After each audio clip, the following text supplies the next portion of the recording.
Bismillahirrahmanirrahim. Assalamualaikum warahmatullahi wabarakatuh.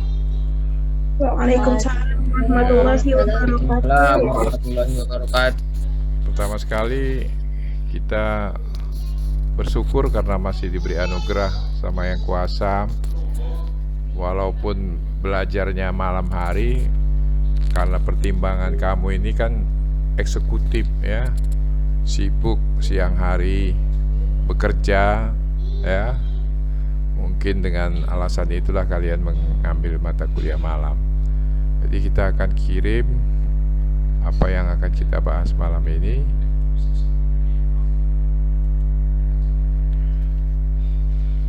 Kedudukan ilmu filsafat dalam kehidupan manusia.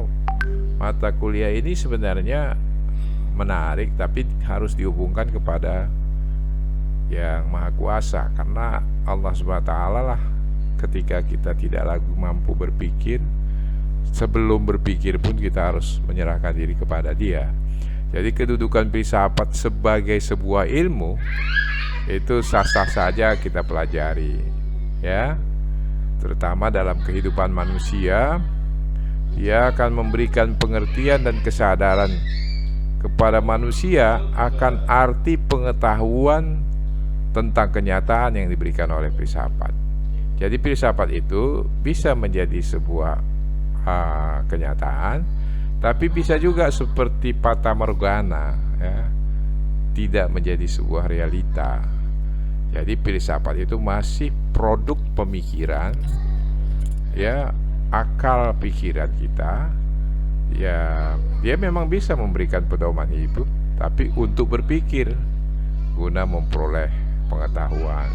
Jadi bukan sebuah keharusan kalau orang sudah berfilsafat harus mendapatkan kebenaran, tapi filsafat sebagai sebuah jalan menuju kebenaran is okay. Itu memang salah satu indikatornya.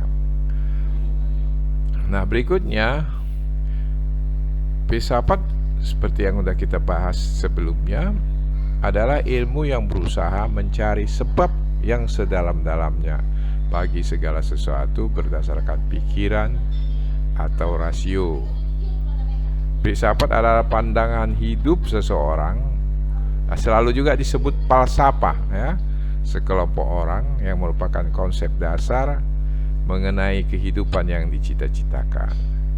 Contohnya kalau negara kita ini filsafatnya, falsafah negaranya itu ya, justru sekaligus menjadi ideologi negara, itu kita kenal dengan apa filsafah bangsa kita ini? Pancasila. Iya, Pancasila. Pancasila terus masih produk pikiran, produk para ahli, produk para ulama yang mencoba mensinergikan, mengharmonikan antara pikiran-pikiran yang sudah dilandasi oleh pengetahuan dan pengalaman dengan anugerah Yang Maha Kuasa. Melalui akal pikiran dia menemukan kebenaran, melalui kitab-kitab yang diyakini dari Allah SWT. Kalau filsafat bangsa kita Pancasila itu justru sangat kita terima karena ada ketuhanan yang maha esanya, ada ketuhanan yang maha esanya. Jadi itu pastilah berhubungan dengan Yang Maha Qul Huwallahu Ahad kalau kita. Jadi filsafat adalah ilmu yang berusaha mencari sebab. Cari sebab itu dia selalu nanya-nanya. Makanya kalau orang yang jadi filsafat itu atau filosof itu bisa saja kalau tak kuat dia menggunakan pikirannya, bisa juga sakit jiwa dia. Ya, ditanyainya semuanya.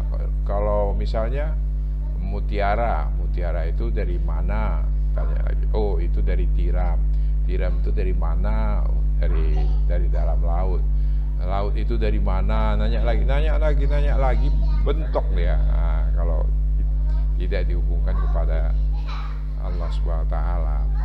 Makanya filsafat itu harus didasari dengan agama. Kalau enggak bisa juga senewan, ya, bisa juga sakit jiwa. Nah, itu pengantar. Nah, sekarang ilmu dengan segala tujuan dan artinya sampai batas-batas tertentu tentu telah banyak membantu kita. Jadi ilmu tentang filsafat itu membantu kita untuk mencapai tujuan hidup yang lebih baik. Jadi kalau tidak mencapai tujuan yang lebih baik, ya filsafat itu tidak sebagai sebuah ilmu. Kalau ilmu itu kan ada sistem nilai, ada sistem berpikirnya, dan ada bagaimana merealisasikan. Jadi ada sistem berpikirnya, produk-produk pikirannya, sudah itu sistem nilai, nilai-nilai apa yang dikandungnya, dan bagaimana menjalankan sistem itu dalam kehidupannya. Itu yang harus dilakukan dalam belajar filsafat. Jadi kalau menurut Mardiana Harahap, apalah tadi kira-kira pengertian filsafat yang dihubungkan dengan kedudukannya dalam kehidupan kita? Apa urgensinya kita pelajari ini? Silakan Mardiana.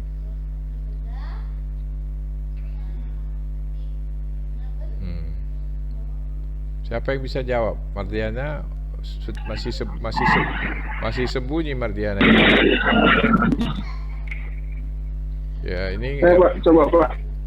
Siap Najamuddin? Ibnu Pak. Ya, siapa? Ibnu. Silakan Ibnu. Filsafat itu dalam kedudukan kehidupan kita Pak ya. Iya, apa pentingnya itu? Apa manfaatnya itu? Iya. Yaitu mengantarkan kita kepada kebenaran Pak. Kebenaran. Itu salah satu cara untuk mencapai kebenaran, orang menggunakan ilmu filsafat ini. Kalau dia belum dapat wahyu, kan gitu kan? Kalau sekarang sudah dapat wahyu, kebenaran itu dalam wahyu melalui Al-Quran. Karena di Al-Quran pun banyak juga filsafatnya. Kadang-kadang lebih tinggi filsafat di Al-Quran itu. Bisa Anda cari contohnya filsafat di dalam Al-Quran seperti apa? Bagaimana Nabi Musa ingin mencari Tuhan itu? Bertanya. Nah, itu kan filsafat juga. Dia benar kata si Ibnu tadi, salah satu cara untuk mendapatkan kebenaran itu ya dengan cara bertanya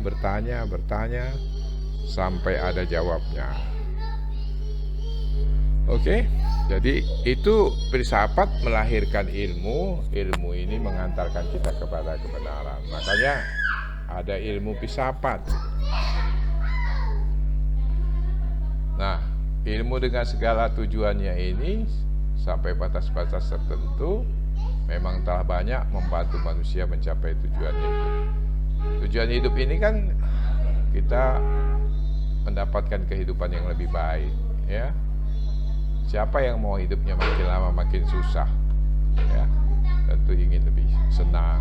Siapa yang mau hidupnya miskin, ya dia mau kaya. Itu melalui ilmu, ya. Kalau kamu mau mendapatkan kebahagiaan di dunia dengan ilmu, kalau kamu mau mendapatkan kebahagiaan di akhirat dengan ilmu, kalau kamu mau mendapatkan dua-duanya juga dengan ilmu, kan gitu.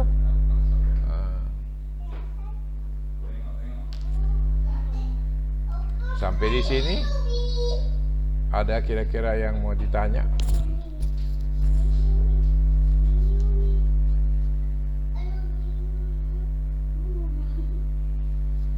Nggak ada?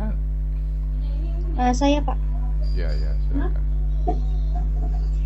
Kan tadi Pak, filsafat itu melahirkan ilmu, lalu ilmu itu menghantarkan kita kepada kebenaran. Nah, jika seseorang Pak terus dia ingin mencari kebenaran, namun dia nggak sampai ke kebenaran itu Pak.